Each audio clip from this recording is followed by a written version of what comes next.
I'm sure that today I'll not be able to touch Aristotle. So many things to say, so many things to introduce first of all, as a prelude to the study of Plato and then to Aristotle, but I'm not sure if I'll be able to go for Aristotle in this short time. In fact, I would pay my homage to my teachers before I begin this, because I would never have been in this position if I had not worked with my teachers in Calcutta University, especially those who had a substantial knowledge, not just a kind of peripheral sort of knowledge that as I have, but a substantial knowledge about Greek and Latin studies as a whole, I would say. So therefore I pay my homage to Professor R.K. Sen. Perhaps you have been a short time student of R.K.'s. Yes, R.K. Sen, who knew 3 languages, Greek, Latin, and most interestingly, Arabic. And also Professor P.C. Ghosh, whom you have never seen. Professor P.C. Ghosh also had been a very great stalwart. And there have been so many others, because from all of them, actually, we gathered what I had to gather. And also Father Adwan, who had been a teacher in a different way, because when I started to work on this subject, I was asked to stop. My teacher told me, you don't work on this, first of all, and don't think about this. First of all, you have to gather some knowledge of primary Greek, primary Latin, otherwise you will not be able to do justice to this subject.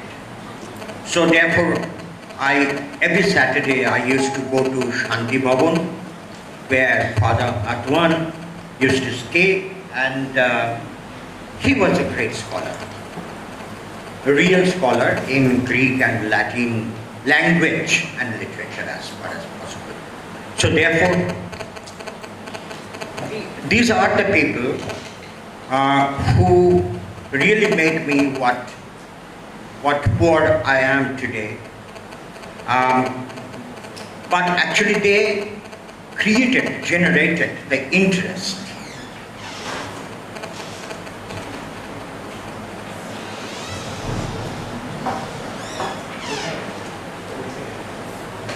So they generated the interest in this subject.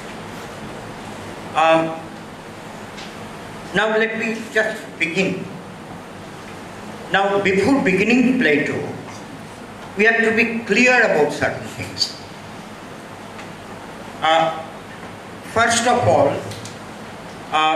we should know the meaning of the term Helletic, H-E-L-L-A-T-I-C, Helletic period.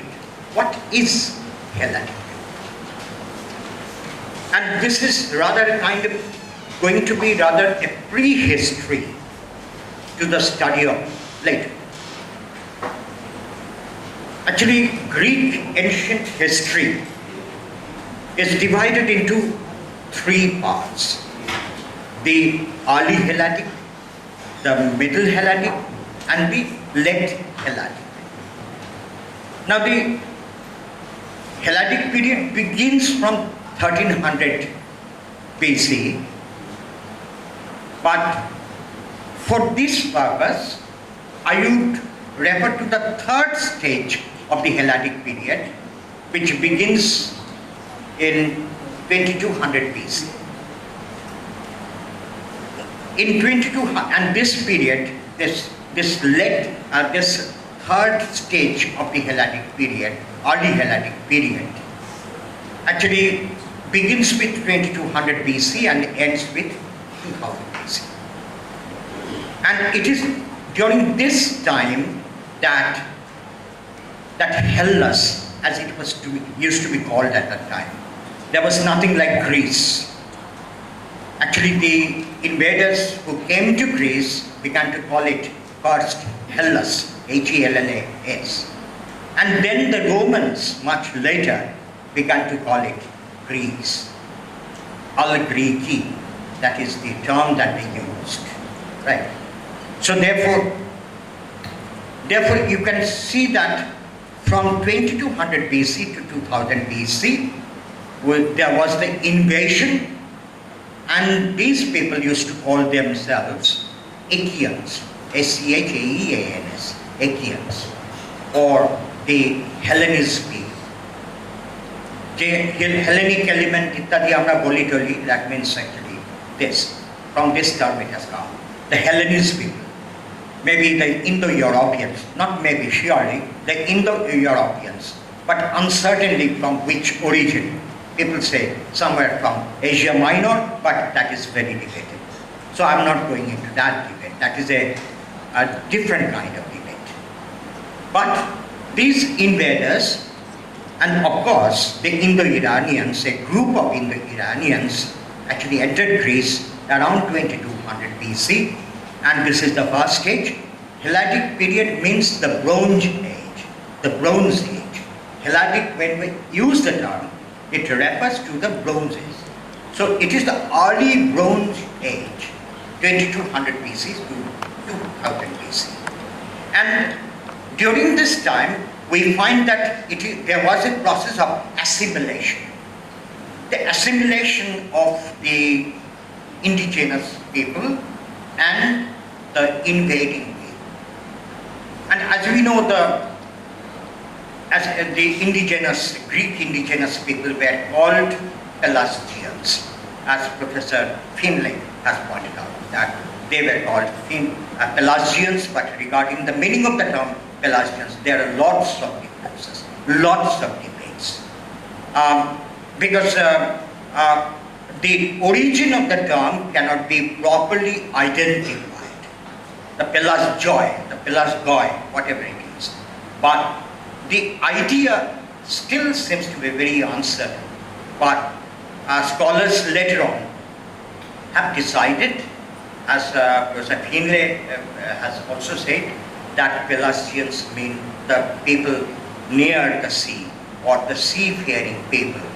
Actually, you know, Greece has always been, in ancient times, has been actually a thalassocracy.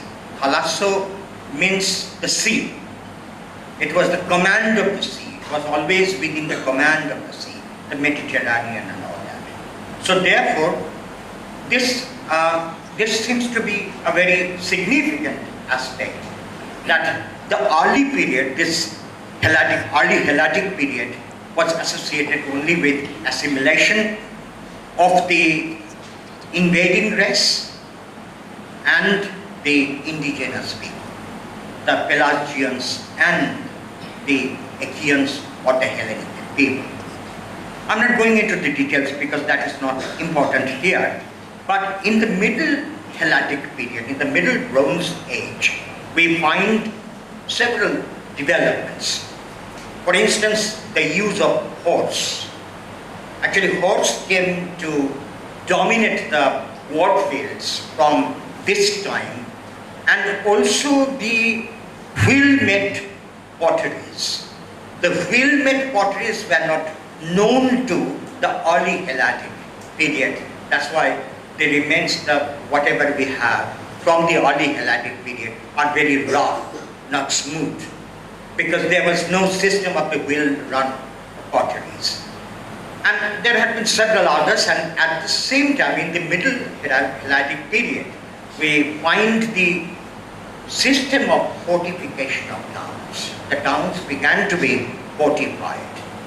And as it was in the case of Troy also, in Turkey, now modern Turkey. So therefore, these were some of the important achievements, but most important was the art of writing the language, the Greek language, original Greek language, which we don't know. the original Greek language, I'm coming to you, coming to address this in a short while. They began to write the Greek language and began to, there was no poetry, not at all, but there had been different kinds of treaties, different kinds of records, etc. And this period covers 2000 to 1550 BC, all BC period. So I don't have to mention all the time BC, because this is all BC periods. So it is from 2000 to 1550. So during this time, all such developments were made. The Mycenaean civilization was established by 1500. Now what is this Mycenaean civilization? If you try to read about Mycenaeans, then you will have lots of books. For instance, Professor Schliemann's book. Professor Schliemann has written extensively on the lost city of Mycenae and the famous Lion Gate, the gate of Agamemnon. It was in Mycenae that Agamemnon was based. And in fact, you know, but there had been problems gradually coming up. During this time, 2000 to 1550, we find the second invasion. But this invasion was not very dangerous, not very destructive. Mainly the Ionians in Asia Minor, the Aeolians, these two particular tribes actually invaded Greece and they got assimilated. So that's why there was not much of a problem because of this invasion, but the culture was getting rich gradually. And the third, I am concerned about, not really concerned, but it will take us to our point, the last phase of the Helladic period, that means the late Helladic period, the late Bronze Age, which starts with 1550 and ends with 1050. This is the, scale of time in terms of the Helladic period. The early Helladic period, 22 BC to 2000 BC, and then middle Helladic period, 2000 to 1550, and the last, the late Helladic period, which covers the time period between 1550 and 1050. So this is the time period, but certain things began to happen by 1200 BC. In 1200 BC, the most warlike tribe, the Dorians, invaded Greece. And the Dorians were famous for their destruction and their internecine struggle to capture the city or the towns. And they entered from the northwestern part of Greece, and they were gradually coming down. At that time, Athens was not a very important city. Athens was not really on the cultural map at that time. So these were easy. And at that time, in fact, the Mycenaean part of Greece, that means the lower part of Greece. If you look at the map of Greece, the ancient map of Greece, you will be able to see that there are very clearly two parts of this country. The upper part of Greece, where we find Athens and other cities, and the lower part actually shows Sparta, Argos, and Argos actually is the most important city at that time because it was ruled by King Agamemnon. And Agamemnon and all other city-states. Agamemnon was the king of Argos, and Argos along with all other city-states in the lower part of Greece, mainland Greece, began to be threatened by this attack of the Dorians in 1200 BC. And therefore, Therefore, actually, they wanted to save their city-states. একটা কথা বলে নিই যে nationhood বলে কিছু ছিল না। These were all city-states like India. যেমন আমাদের ষোড়শ মহাজনপদ যেমন ছিল, it's very much like that. These were all city-states, all independent, all free, but they had to work under the leadership of someone. So that will come gradually. Now in this ancient history, it was Argos which used to rule all other city-states indirectly. And so therefore all the city-states actually established a confederation and they adopt Troy in order to restock their empty treasury, as Professor G.S. Gard points out. So Professor G.S. Gard points out that they actually invade Troy in order to, somehow pay money to the soldiers who will fight against the Trojan, fight against the Dorian tribes and all that. So therefore, they fought this battle against the Trojans, and it was a very tragic battle. They came back, and nothing really accrued out of this battle. So therefore, not to say much about this because it's after all not a class of Homer. So therefore, they came back. So therefore, at this point, even in spite of doing all this, they could not really stop the invading tribes, the invading tribe Dorians, and the Dorians captured the whole of Greece. And several things happened. In fact, there had been struggles, there had been destructions everywhere for about a century, and then gradual assimilation. The Dorians began to be assimilated into whatever culture was going on there.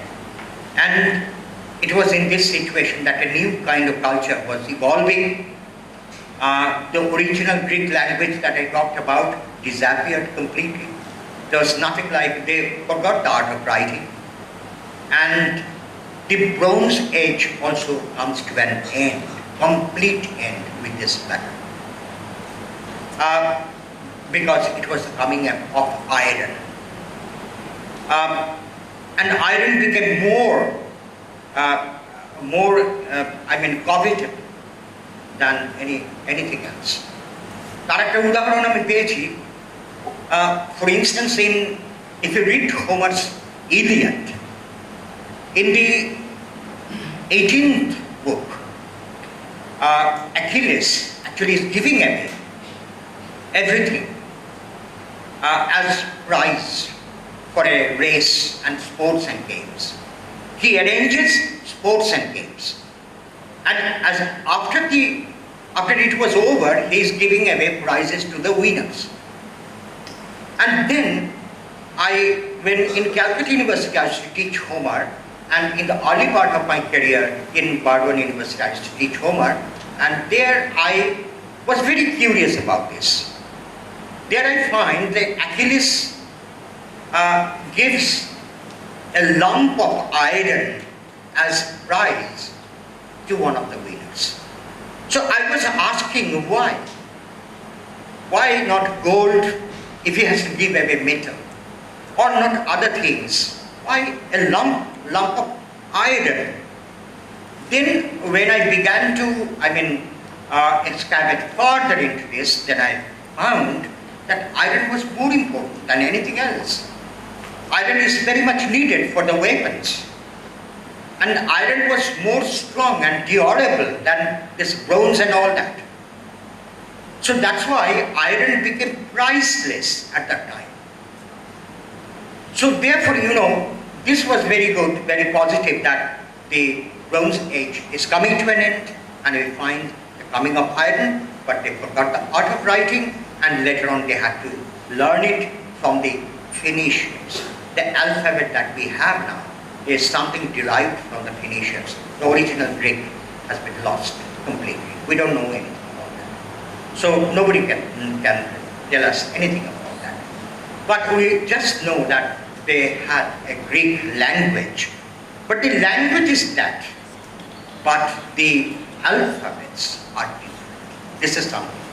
So therefore, if I write Bengali in English, that thing happens. So therefore they had the alphabets from the Phoenicians and the language remains the same.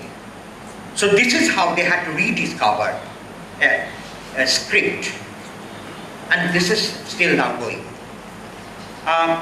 So therefore, it is therefore the story of the rise and fall of the city of Mycenae.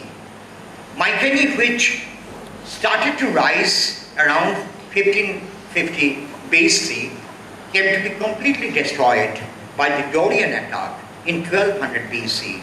And the patriotic, if not patriotic is a wrong word for this kind of the world, actually, in order to save themselves, they had to do many things. For instance, attacking Troy and some other things. So therefore, because I tell you that it was a very barbaric sort of a world where we should not go by the principles like virtue, honesty, etc., etc. It was a different kind of world, if you read it properly, if you read it truly. So that's why, that is, whatever virtue, whatever ideologies we find in Homer's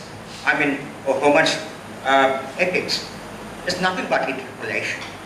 So therefore, let me leave out that, because that's a different subject. But we find that the rise of Mycenae and the fall of Mycenae actually brought about a new kind of transition, a new kind of social system, a new kind of administrative system all over Greece. And as you know, that art of writing was lost, but once again revived with the help of the Phoenicians. And during the Mycenaean period, already trade routes had been established, not only the naval trade routes, but also roadways. So that's why we have the distinctive points of transports going through Rhodes Islands, or Cyprus, or Egypt, or Syria, to different parts of that civilized world, right? And now with this kind of background, I'm gradually coming to the 5th century BC, because the entire period, because 9th century BC is normally known as the Dark Age. But historians say that it is dark, it's dark only to us. So that's why we call it Dark Age, because we don't know anything about this. It's not a negative term. Sometimes people think that it's a negative term. As there had been a contention somewhere, I don't remember, Middle Ages. Someone said that Middle Ages is normally considered to be something negative, but it's not negative. Yes, I was inaugurating a book, so there this idea was, circulated, that when we say that it's something Middle Ages, Moddhayugiyo Byapar, ityadi. But Middle Ages actually, once again, that is a kind of pejorative term. It is normally thought, but it's not. It's a kind of labeling that we are creating. Similarly, Dark Age is not a negative term. Dark Age, it is dark to us. We don't know much about this time. And after this, by 8th century, by 8th to 7th century, because the dates are very uncertain, we find Homer. Homer writing his, singing about his, about the epic songs. The songs of Homer actually were generated by that time, and they began to develop. But that's a different thing. But we are gradually getting into a more civilized kind of world order, a kind of the rise of radical democracy, which was one of the priceless things contributed by the ancient Greek world to the modern period.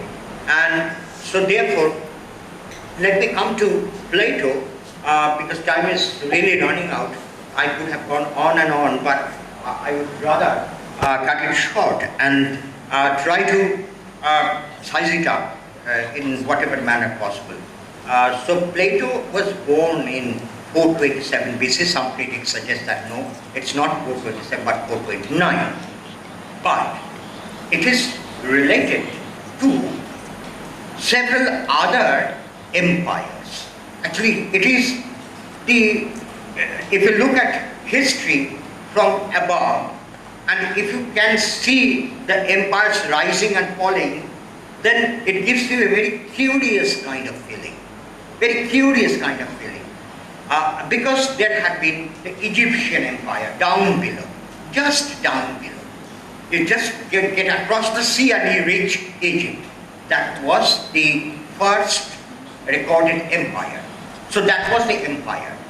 And then we find the Assyrian empire. You come to Asia Minor, you find the Assyrian empire, the Babylonian empire, all almost coming up together. And gradually, Persia was coming up, modern Iran.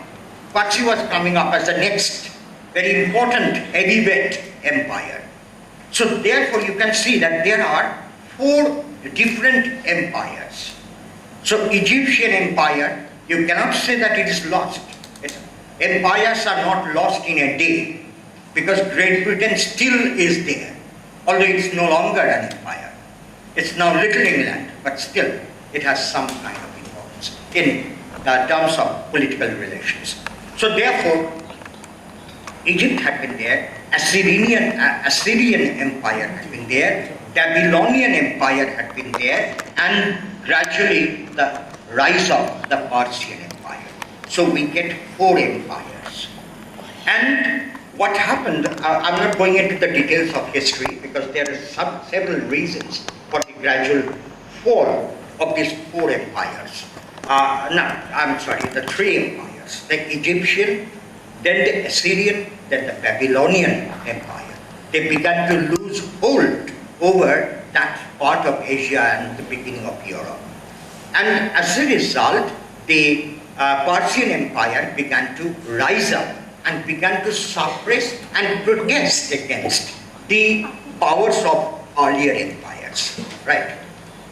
So by 550 BC, Persia became a recognized empire and a very decided, and that Persia actually was dragged on to attack Athens and begin 2 different kinds of warfares between Athens and Persia. But there was no chance. What happened, you know? It happened in 499 BC. 499 BC, and something else was happening. It was happening in Turkey. It was happening in a small city-state called Anatolia, Anatolia, Anatolia. Anatolia, it is very adjacent to Turkey. Now, Anatolia had been under the power of Persia, right? And there had been some Athenian immigrants residing in Anatolia. So therefore, they began to instigate Athens to start, or at least to help them, start a war, or at least help them against Persia, which Athens did. So Athens actually began to support the Anatolians, especially the colonizers who were Greeks. So therefore most of them were Greeks really. However, they intervened into a very intense political situation. So Athens actually went against Persia indirectly by helping them. And Persia at that moment didn't say anything. It started in 499, the revolt of Anatolia. Anatolia revolted against Persia in 499 BC, and Athens began to support them, give them sustenance for this warfare, and Persia didn't say anything to them right now. They first of all concentrated on suppressing the revolt, and which they did in 492 BC. Right. So it was over. The Anatolia problem was over, and after 492 BC, Herodotus actually reports this. King Darius actually said, "The fire of my mind will never be extinguished until I set the city of Athens on fire." This was his statement, as Herodotus reports. So therefore, he had all this at the back of his mind. And he was thinking that he will do something against Athens. And as a result of this is well-known history, 490 battle and 480 battle. 490 battle is the Battle of Marathon. And you know that in this Battle of Marathon, Athens actually for this created a confederation of army. I'll talk about this later on. And as a result of this confederation of army, they could very well easily subjugate the Persian naval attack against Greece. And this was in 490 BC. And again, after 10 years, Darius' son, Xerxes, came back. And this was the Battle of Salamis. এটা একটা মাঠের মধ্যে যুদ্ধটা হয়েছিল Salamis থেকে একটু দূরে, and it was in this battle that Aeschylus took part. However, so therefore these two battles actually resulted in the decline of Persia as an empire and the rise of Athens as an empire. A new dimension began to open up with 480 BC. So therefore, and that also could happen because of the wonderful statesmen that they had in Greece. So therefore, under their leadership, they could very properly, guide Athens into this. But Pericles, one of the very central, architects of the Athenian radical democracy, Pericles actually decided on creating for the first time a kind of confederation, not based on war, but based on international relations. This is something very important. So Pericles actually created this, a kind of confederation which will be based on international relations. For instance, the attack by a foreign invader, or some money matters among the city-states, or the market economy as it was there at that time. All such things will be discussed there. Very much like United Nations and all that of our recent times. And this was called the Delian League. Right? The Delian League, which was, formulated right after this. So, why do you call that system one of radical democracy? Why the term radical? Actually, they themselves actually use this word, radical democracy, because there had been the, radicalization of opinions. Let me then explain this. Actually, there had been, as Plato also has in book 2, is discussing what is a lie. Mithikata. When a state tells a lie, what happens? When an individual tells a lie, what happens? And what is the status of my mind, whatever I say? What is that? What is the status of that? আমি যা বলছি তার মানে কি? এটা কি সত্যি না মিথ্যে না কি? So therefore, he formulated a very wonderful term, not formulated, it was there in Greek language, doxa, D-O-X-A. Doxa থেকে orthodoxy, heterodoxy এসব কথা এসেছে। Doxa তাহলে কি? Opinion. Doxa is opinion. মানে আমি যদি একটা কথা বলি সেটা হচ্ছে মতামত, আর যদি সবাই সেটা মেনে নেয় তাহলে সেটা হচ্ছে একটা fundamental নিয়ম. It becomes a law, it becomes a regulation, it becomes an ideology. If I say something, it becomes just an opinion. যার জন্য নলেজের সম্পর্কে বলতে গিয়ে তাহলে এই যে ব্যাপারগুলো, that means you have to radicalize the opinions. You have to radicalize the democratic principles. না হলে তো doxa will just remain like that. And when you reach the final stage, that becomes logos, knowledge. That becomes logos. কাজে জ্ঞান কাকে বলে? এই এবং যাকে খুব সত্যি কথা মানে ঠিক মতো অনুবাদ করলে জ্ঞান কথাটা হয় না, সেটা হচ্ছে প্রজ্ঞা। এই প্রজ্ঞা কথাটা, what is the essential meaning of that? আমি কিভাবে আমার জগৎকে দেখছি, আমি কিভাবে আমার নিজেকে মেলাচ্ছি অন্যদের সাথে, এই তত্ত্বগুলো কিন্তু সব উঠেছে বিভিন্ন প্লেটোর বিভিন্ন লেখা, একটা জায়গায় নয়। So therefore very briefly, this is the way that we try to radicalize situations. যার জন্য আমি যদি একটা কথা বলি সেটার কোনো মানে নেই, মানে সেটা তো Baksa. This is just opinion. It's my opinion. It may be your opinion, it may be his opinion, but it is not collectivity.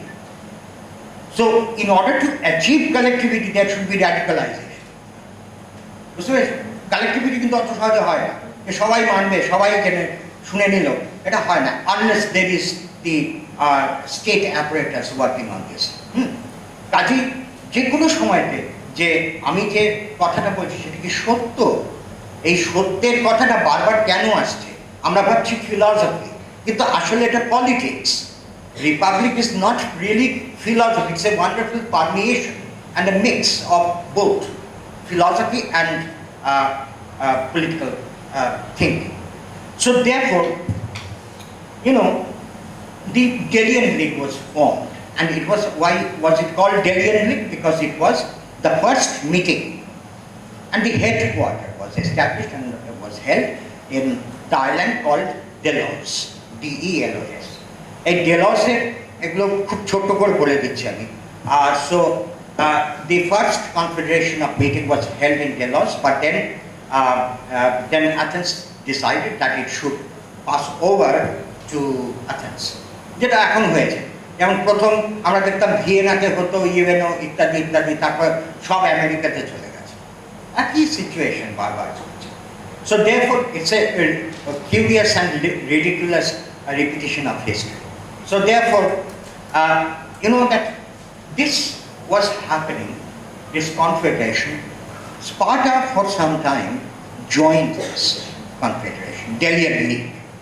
But later on, Sparta had certain political debates with Athens and others who joined the Delian League. So therefore, there was another league formed that was called the Peloponnesian League. এই পেলোপোনেসিয়া মানে হচ্ছে রিজিয়নটা হচ্ছে lower part of Greece, খুব সাধারণভাবে বললে। আর যে এই যে ডেলিয়ান লিগ যেটা বলছি, যেটা পরে অ্যাথেন্সেই চলে এসছে, সেটা হচ্ছে the upper part of Greece. পুরো মেনল্যান্ডটায় একটা ছোট্ট ভাগ আছে, এর নিচের অংশটা হচ্ছে পেলোপোনিস, যার থেকে Peloponnesian war. So therefore the let us forget all about this, and then I would just say that it was a wonderful time. I'm not really sold on the idea of the golden age, because I've never seen a golden age. Because the Renaissance also is not a golden age, because I've read the history. It's not a golden age. Nowadays, nobody says that it's a golden age. It's once again a trash. There's nothing like a golden age. It was a comfortable age, that may be one of the ways that we can describe it. But it was a period of achievement that had been, it's really curious. যেমন 19th century-তে একটা অদ্ভুত period of achievement came to Bengal. We find several people, all the people coming together, and now all of them are lost. ঠিক একইভাবে in ancient Athens, in 5th century BC, we find dramatists you all know, Aeschylus, Sophocles, Euripides, etc. And then the philosophers, Plato is there, Parmenides is there, Heraclitus is there, and yes, Democritus is there, Demosthenes is there, Anaxagoras is there. So all of these people, a huge bunch of philosophers. It was a period of philosophy. It was a period of philosophy. That means it is a period of critiquing. It was a period of critiquing. They have been critiquing the situation, the social and political situation of the time, all of them. And there have been also orators. I'll talk about later on if time permits. Isocrates, for instance. Isocrates was one of the most important orators. And then Antiphon, Lysias, all of them have been there. And two of them have been the teachers of Plato. I clearly remember having read somewhere, at least yes, Anaxagoras and Parmenides very definitely have been one of his teachers, Plato's teachers. Now, Plato actually can be situated in a very important place, but before that, let me tell you about the tragic end of Athens. In fact, you know that the two leagues, I talked about the two leagues, the Confederation of Army and Confederation of Political Situations. So on the one hand, we have the Delian League, and on the other hand, the Peloponnesian League. And Parthia was still at the back. Parthia was initiating Sparta to enter into a warfare with Athens, so that then Parthia and Sparta will join hands and will create an empire. Maybe a Greco-Parthian empire. That's what they have been envisioning, for instance, at that time. And this battle started and continued for a long time. Yes, and it started in 395 BC and continued up to 386 BC, quite a long time. No, I'm sorry, 431 BC to 404 BC, because 30 years actually continued. And the Battle of Nautium, this is considered to be the end of Athens' rivalry against Sparta.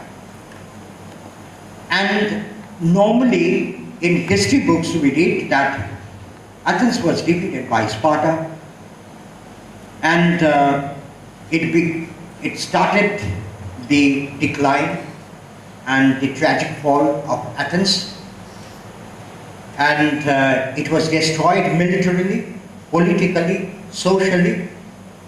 Something remained in terms of culture. This is the normal description that we find. But it's not really true. There was no winner, no loser. Actually, normally you will say that Battle of Nautium ended this, but it never really ended.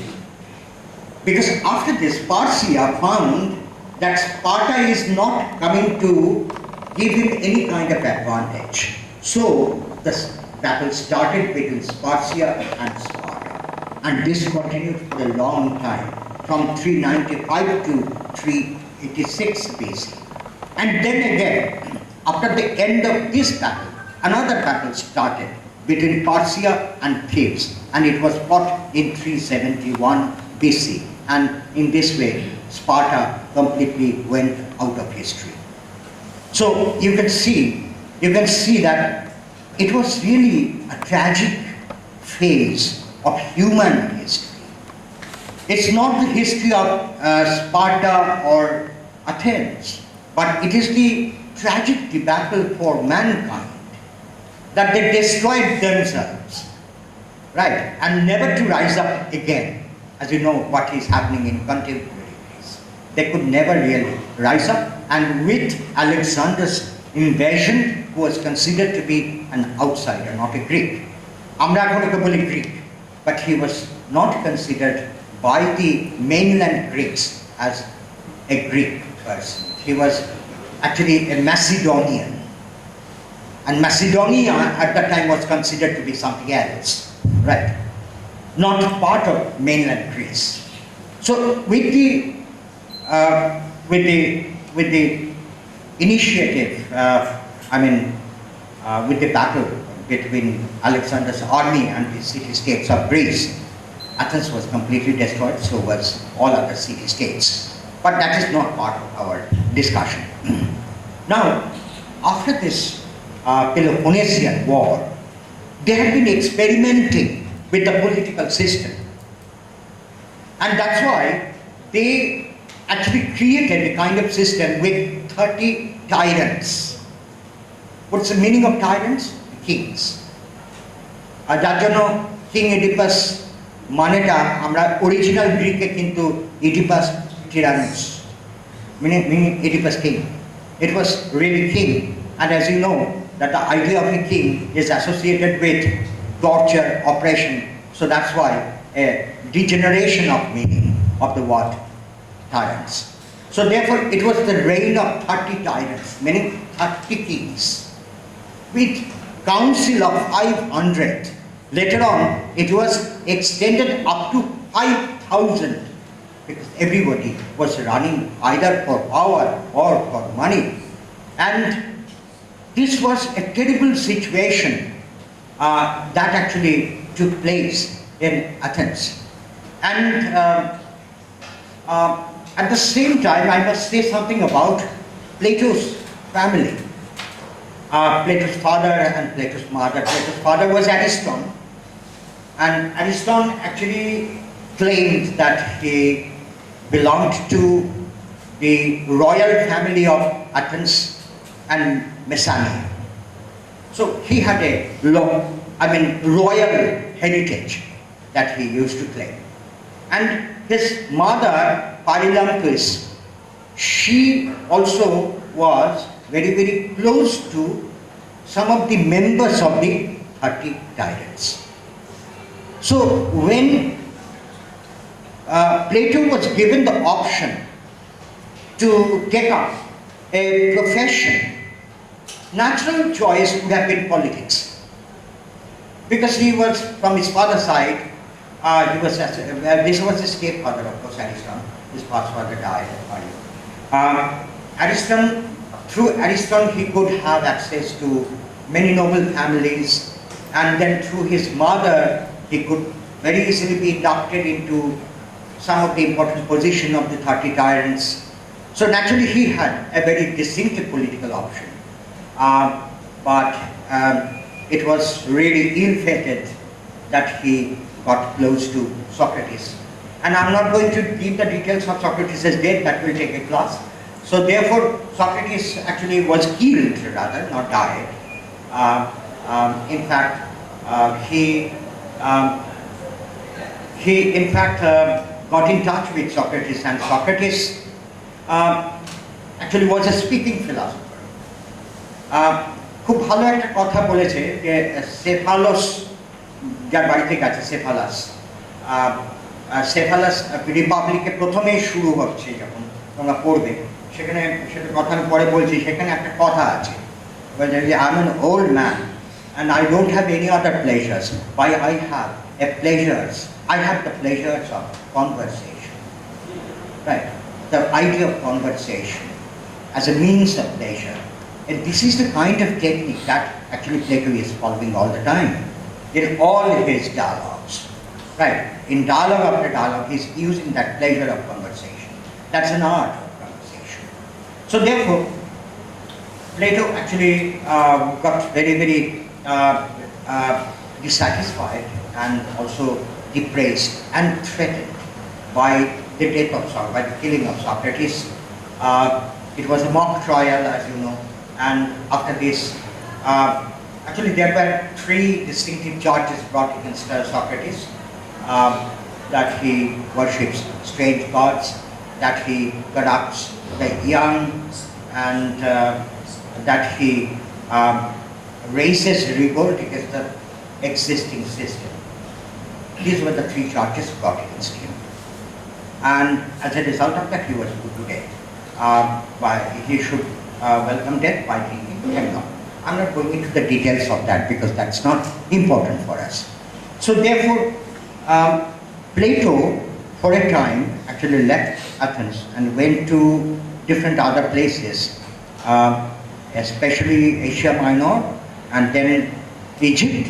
That's an apocryphal story. Maybe he was sold as a slave in Egypt, and some of his disciples suddenly found Socrates, Plato standing there, and once again brought him back to Greece. I'm not sure about that, the certainty of that story, but what happened, he actually was not depressed with any individual. He was depressed with the system. He was depressed with a kind of system, and he knew that this system will not continue for long. And that was the system of the 30 tyrants, etc. So all these experiments that have been going on every day, right? So therefore, he decided to devise a policy. যদিও এই policy বলার অনেক মুশকিল আছে, এই policy বলতে গিয়ে তাকে জেলেও চলে যেতে হয়, এরকমও আমরা জানি ল্যাটিন হিস্ট্রি বলে দেখা যায়। Seneca, for instance, আরও অনেকে আছে। So therefore, that he left Athens, and when after a long time he came back, he found an invitation from one of his friends who was also a disciple of Socrates. His name was Dion, D-I-O-N. Now, Dion actually came from Asia Minor. তখনকার Asia মাইনরে অনেক ছোট ছোট রাজ্য গড়ে উঠল। এই আজকে গড়ে উঠলো 20 বছর পরে শেষ হয়ে গেল, আবার 10 বছরে finished. There were some such small kingdoms coming up, and these were not very large kingdoms. They were very small, maybe consisting of 5-6 villages, like zamindars. Now, his uncle, Dion's uncle, Dionysius II, was the king of a particular place in Syracuse. And Dion invited Plato to experiment with his idea of a perfect republic. He went there. And now we must say a few words about Dionysius II. Dionysius II was actually an apprehensive person. All the time suspecting certain things, some kind of conspiracy going on. And when Plato was advising him on how to develop a perfect political system, he began to suspect Plato. And also Dion. He thought that Dion would usurp and be the king himself. That's why he has brought Plato here. And as a result, Dion was exiled and Plato was under confinement, and after a lot of convincing and persuasion, he was got free and he came back to Greece to establish without which we would never perhaps remember him, his academy. This academy was established in 385 BC. It was a tremendous achievement, and this continued till 529 BC. And finally the Roman Empire, in 529 BC, Roman Emperor Justinian I actually announced that there is an encouragement to pagan studies in that academy, so it should be closed down. Once again, the statecraft actually intervenes and it was shut down. So this is a tragic history of the academy as well. But I will just say certain things about Plato's The Republic, and if you begin to read the Republic, I should always ask you, or if you want to teach the Republic also, then I ask you to read first of all the first 2-3 pages, because that is very important. And yes, Bende. Bendis. Bendis is the local name.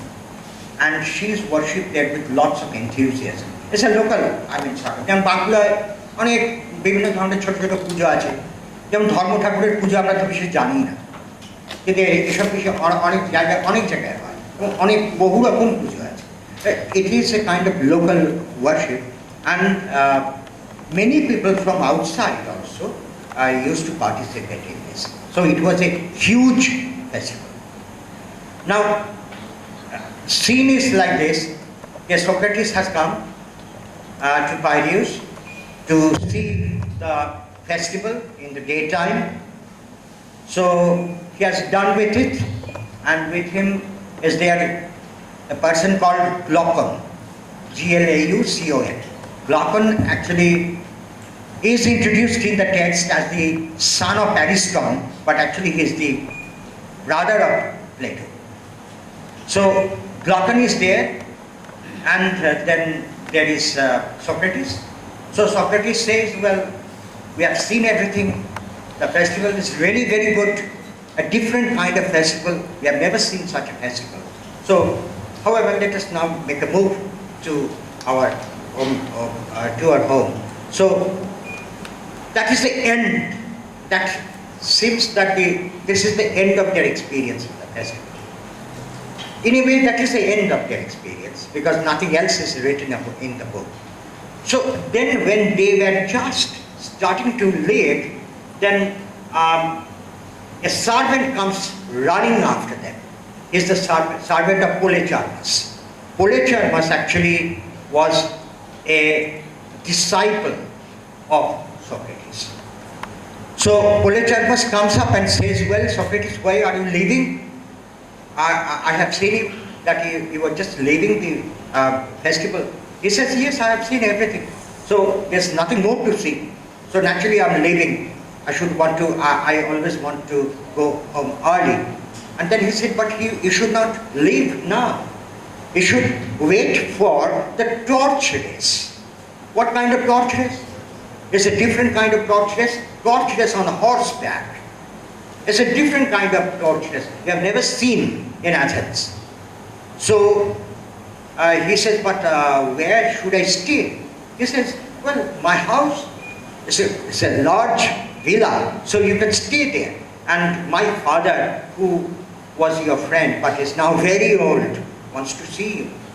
So that's why, and there are lots of young people coming up here on this occasion of the festival. So let us go and talk and discuss, and then come back again at night to see the torch race. That's the nocturnal torch race. So Socrates says, well, yes, let us go. Then they go to the house of Cephalus. Cephalus কথাটার মানে কিন্তু আমরা মাথা. So he is the head of the family, but Cephalus actually is a Greek god also, father of some kind of relation is there with Odysseus. However, so he goes there inside and begins their conversation. And there Cephalus says, nothing pleases me now like the pleasure of conversation. Right, this begins the conversation. Actually, conversation means what? He again and again discusses that. It first begins with, I'm sorry to tell you that it begins with gerontology, lots of talk about old age and the problems of old age and active aging and all that. And then after that, it begins with, the art of conversation. Now, I don't want to go into the details of the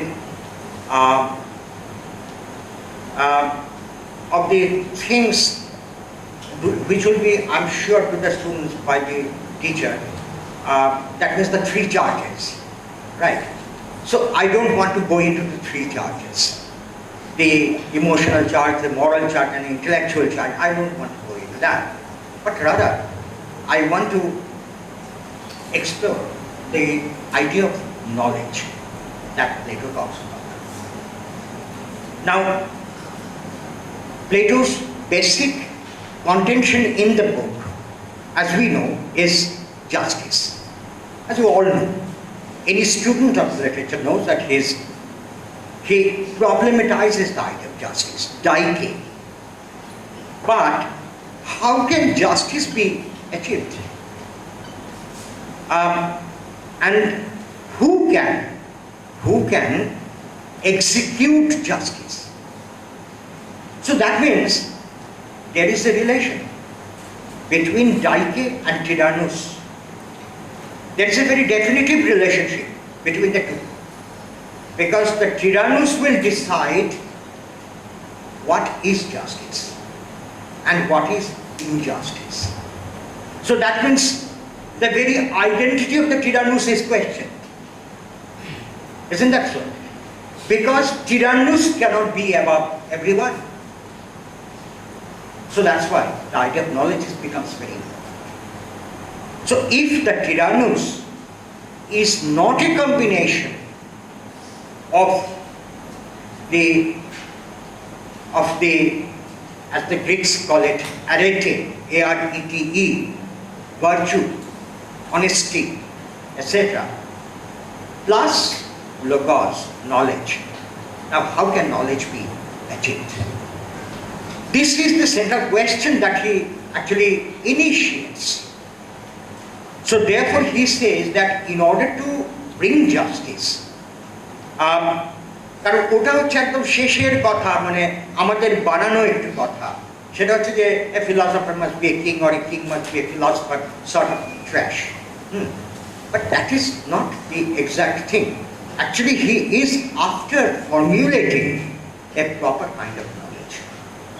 Without this knowledge, it is very difficult. So, he said that knowledge may be of two kinds. Knowledge may be physical knowledge. যেটাকে আমরা বলতে পারি যে sensationist form of knowledge. Knowledge of the body. এটা হচ্ছে knowledge of the body. or acquired through the body. Knowledge of the body মানে ওই যে acquired through the body, that you can gather in the gymnasium. Your body is framed, and with a perfect body you can approach the world. যার জন্য তোমরা দেখবে architectural side, they actually make a kind of appreciation and adoration of the human body, right? Because of that. So therefore, that is one form of knowledge. That means it is merely physical knowledge, right? Or this kind of knowledge may have, should have also a very distinctive limitation. Because you cannot know everything. Because the idea of the body is finite. It can never be infinite. So that's why he suggests that the knowledge that we experience is the perfect form of knowledge. আমরা লকের বলবো, I think it's better করছি. He says the wearer knows where the shoe pinches. তার মানে হচ্ছে the maker's knowledge and the user's knowledge. এই দুটো form of knowledge, they do difference. Let us say that there is the user's knowledge and there is the maker's knowledge. যেমন ধরুন maker হচ্ছে একটা table বানাবে, এবং সে বললো যে খুব ভালো টেবিলটা আপনি নিয়ে যান, এসব না, আমি নিয়ে এলাম. He has a knowledge, he knows how to make it, he has made the table.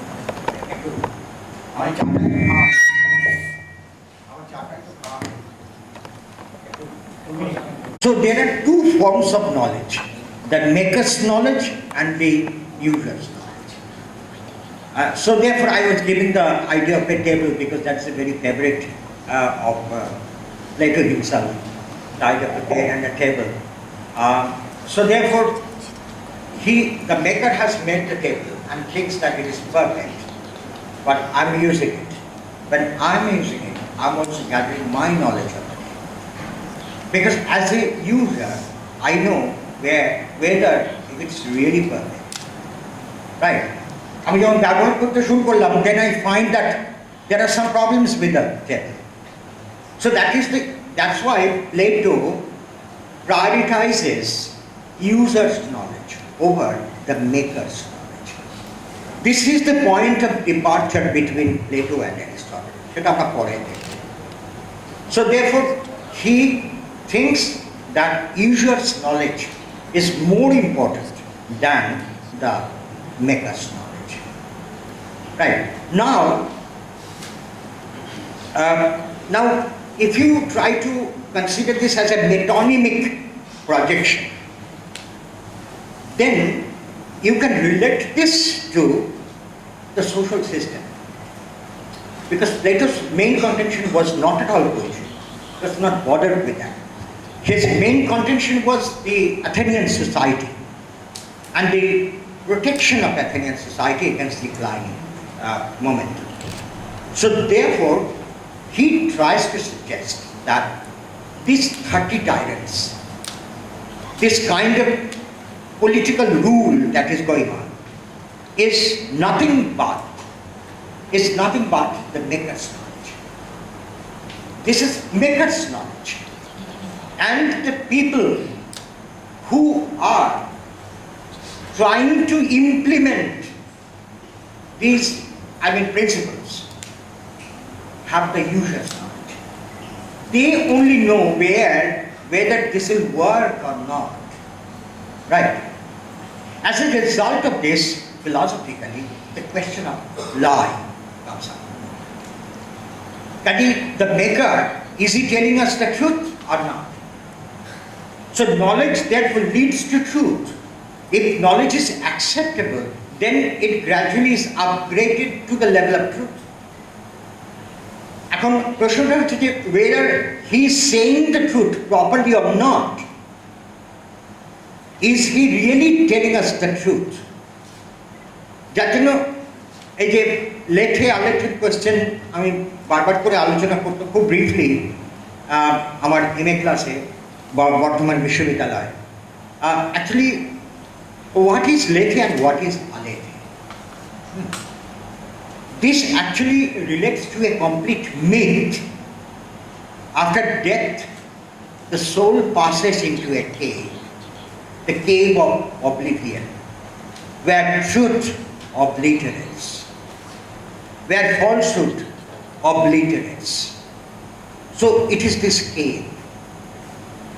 cave of consciousness, where we can only formulate the nature of truth. That the maker's knowledge has given us a truth, a form of truth. It is a form of truth, of course. Because they think that it is this way that they will be able to upgrade Athens. They will be able to achieve democracy in whatever form possible. But again, there is the user's knowledge. People who are using it, the kind of system, the kind of ideas, the kind of thoughts which have been put into this are now experimented with by those who use it. So therefore, actually Plato finds that there is a clear-cut dialecticism in this. On the one hand, the maker's knowledge, on the other hand, the user's knowledge. And this initiates the long history of dialectics, starting with Plato, probably ending with Hegel. Even more than that, but that actually is the last point, Hegel. So therefore, this Plato's main contention is therefore the idea of knowledge, logos, and the idea of truth, which ultimately he tries to decipher, but it is very difficult to decipher. You remember the kind of metaphor that he has given in Book 10 of the Republic. That wonderful idea of the bed and the table and all that. And also the projection of the human soul, the transmigration of human soul, etc. Everything he speaks of, but I must mention that this last part of the Republic, Book 10, actually is definitely a result from his close connection with Pythagoras. Either the critics are divided, some say that he met Pythagoras when he left Athens.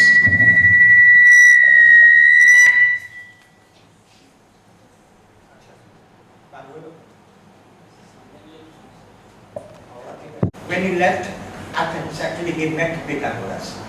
And Pythagoras, by that time, was completely immersed in the Oriental mystical philosophy. And critics, at the opinion, the critics are divided actually in this. They say that either he met Pythagoras directly, or maybe there was a school of Pythagoras going on, and he met some of the disciples of Pythagoras. From there, we find that Plato came back with a kind of permeation of the East and the West. It's for the first time that we find a kind of, permeation, mix-up of the East as well as the West. So from the Western tradition had very much been there because he was quite well trained in the Western philosophy. But at the same time, he came back with the mystical philosophy. As a result of this, we find the idea of a sort of transmigration of soul, at the same time the philosophical tradition of being and becoming, etc. So this actually is the result of that Oriental transaction. It is very readily agreed upon by the existing critics. So whatever that may be one of the ways through which we can approach Plato. But Plato's real problem was to do this. Now, if you read Plato's The Republic, then I ask you to look at the last part of the third book of the Republic. প্রথমে তো বলছে যে there are some emotional charges, excess of laughter, excess of emotions, all that. And he says that I disapprove of all this. That's fine. And then it brings about the moral charge, that he gives a mean view of gods and heroes and all that. Gods and heroes should not be presented in this light because it is a derogatory projection of the great gods and the great heroes whom all the Greeks worship. So it's actually he was doing all this. Now a central question comes up. এখানে আমি এগুলো নিয়ে are discuss করছি না। এগুলো the assigned teacher will talk about this to the students. But I will just refer to one point. Why is he so much against Homer? যা কিছু পড়া দেখানো হচ্ছে, everywhere he is citing Homer. That Homer is saying this, Homer is doing that. Personally, he has nothing against Homer, because he has said again and again that Homer is one of our greatest poets. But still, he is again and again talking against Homer. All the while. এটার উত্তর তো সবারই জানা থাকার কথা। Actually, দুটো কথা বলে exactly. Actually, Homer's epic, Iliad, not Odyssey, Iliad, most of the examples are taken over from Homer. Most of the examples. Now, what was the syllabus of that time? এখানে I will bring up the rhetoricians, the orators of the time. যে সম্পর্কে there are several discussions on oratory. Antony's speech. What happens there? It's nothing but the Isocratian politics that is creating there. Friends, Romans and countrymen, he begins on a very low key, and then Brutus is an honorable person, etc., and all that, and then gradually he actually escalates the tone of the speech, and finally he begins to speak in such a manner that a revolt is going to be initiated. So that is oratory. That is the kind of art of persuasion. So that's why you know that even in the Elizabethan period, they used to follow. They are well trained in this. তোমরা যদি হেরোডোটাসের লেখা পড়ো, মানে if any of you actually read Herodotus's writings, or even some of them are cited by Longinus in his On the Sublime, then you will be able to know the range, the way in which they used to influence the people. For instance, Athens decided on attacking a colony called Cheronia, near Sicily. At that time, the Greek general gave a speech for Italy. He gave such a speech that all the soldiers, knowing full well, Herodotus himself says that it was sheer defeat for the Athenians, but they were encouraged by such oratory, and they went to the battle and died. Right? So, there are several such examples, and Plato calls it also. Oratory is nothing but falsehood. And when Homer is cited, I'm encouraging lethe, L-E-T-H-E, and the lethe words had sung. Lethe means falsehood, mythe, lie. So therefore, if I want to encourage the guardians of the city to be cherishing truth and knowledge, then we should do away with such things which are contained in Homer. Right? So anti-oratorical stance. This is one reason. And the second reason, as Oyon has already pointed out, the second reason is history. It was very much there in the school syllabus. তখনকার দিনে কিন্তু পড়াশোনাটা খুব আমাদের মনে করলে চলবে না, একই রকম পড়াশোনা, ভালো পড়াশোনা।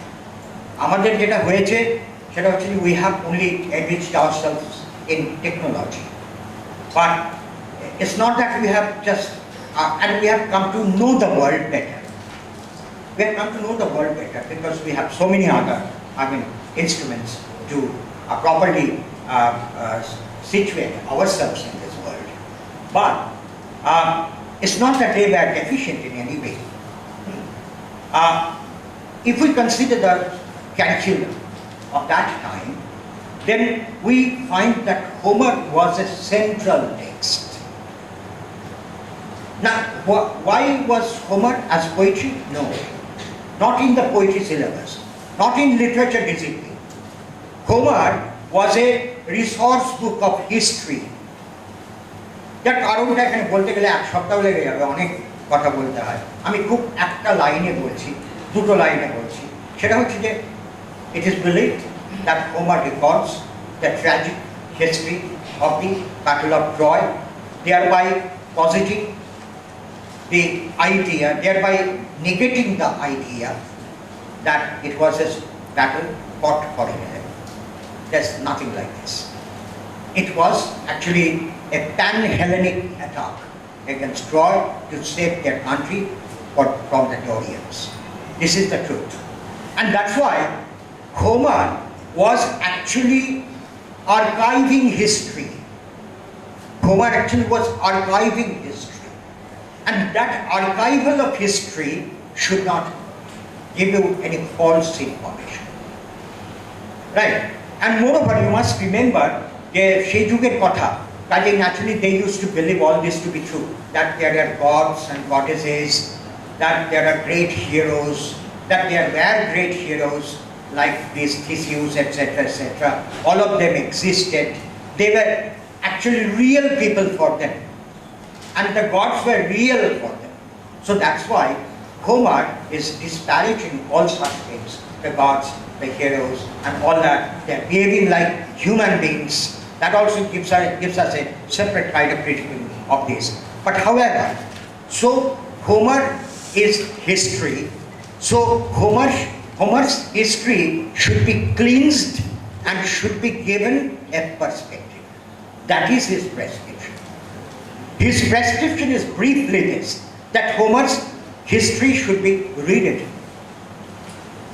এই কথাটা বললাম এইটুকুর জন্যই যে I will try to very briefly talk about the narrative.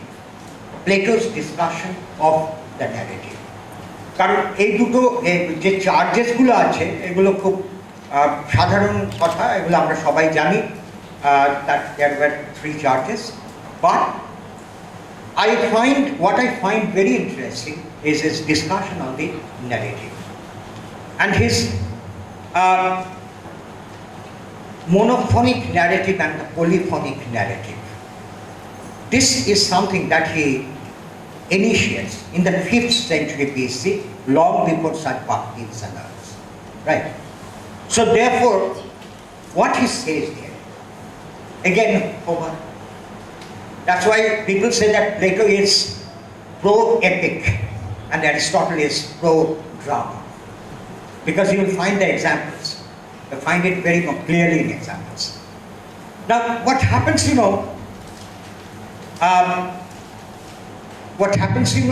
is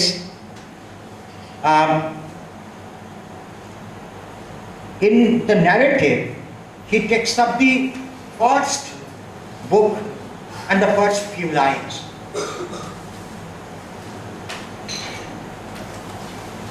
The first few lines of Homer's Iliad. Now what happens there? There we find that the priest of Apollo, his daughter has been taken away by the Greeks, and Agamemnon thinks that they should not return the daughter of the priest, and as a result the priest actually is a worshipper of Apollo, as I say, prays to Apollo, and Apollo then decides that he will destroy the Greeks by shooting arrows at them. That's why it begins in that way. For 10 days, in this way it begins. For 10 days Apollo has been shooting arrows against the Greek camps. What happens? Plato says that this is, even here, which voice should we listen to? এগুলো কিন্তু সবই interrelated. The knowledge, the truth. Truth has a single voice. Knowledge has a single voice. So which voice should I listen to? I listen to multiple voices. But this is not the voice that I expect. Of the voice. And if we can't properly identify the voice, then we miss the truth. This is his very simple, question.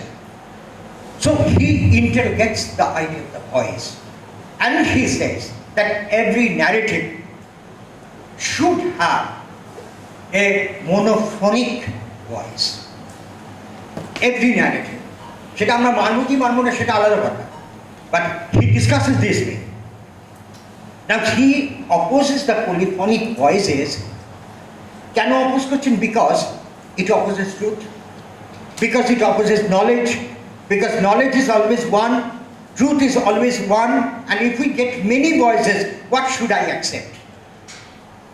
I've been given now many options, and as a listener, I am somehow intrigued by so many voices coming up. So that's why this is perhaps the first case of rewriting. He rewrites the first few pages of Homer's Iliad. If you look at the text, you will see that he says, well, let me try to rewrite this beginning of Homer's Iliad. And he begins to rewrite. A long quotation begins. And that is by Plato himself. So Plato says it is here that we can hear only one voice. That means the truth is conveyed to me. Otherwise, if Agamemnon says that if I accept Agamemnon, or should I accept Achilles, or should I accept Nestor, whom should I accept? Or the priest of Apollo. So this is how he says that Homer actually confuses the truth. The same thing happens যার জন্য অনেকে ঠিক এগুলো বুঝতে পারে না যে কেন প্লেটো এটাকে অপোজ করছে, why is he opposing this, because this are interrelated. তার কারণ হচ্ছে in most of the cases we don't read book 1 and book 2 and then come to book 3. We start with book 3, and that actually generates the problem, because earlier he has already discussed all this, and then as a continuation he begins all this. So therefore, even in his discussion on music and rhythm, you will find the same kind of problem. Again, the polyphonic music, he therefore goes against the many-stringed lyres, and he goes against the words with multiple shades of meaning. He goes against the different forms of music coming from different tribes. For instance, the Ionian music, the Lydian music, the Phrygian music, etc. There are as many as 4 or 5 different kinds of music, and Dorian music, of course. So there are at least 4 options, and mixed Lydian also is there. Some mixed are there. So all of these, then he isolates only 2 of them. Right? One for the peacetime and normal situation, another for wartime or any other situation which requires that kind of music. So that's why his discussion on narrative, on music, on the choice of rhythm, on the choice of diction, in all of these, he is actually trying to connect the discussion with this earlier discussion of knowledge and truth. So that's why truth can be multi-pronged. Truth is one. And that is the same kind of problem that is, flowing into the 10th book, where he discusses truth and all that. So therefore, we find that Plato, knowingly or unknowingly, creates a history of dialecticism.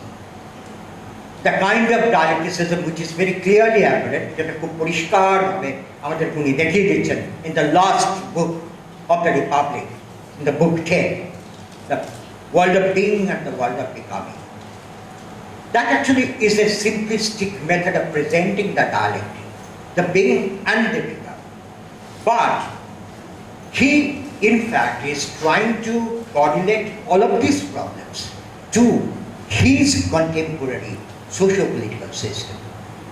Because the society is collapsing, the political system is declining, and his intention is to bring back the earlier glory of Athens by, again, bringing back justice or dialogue.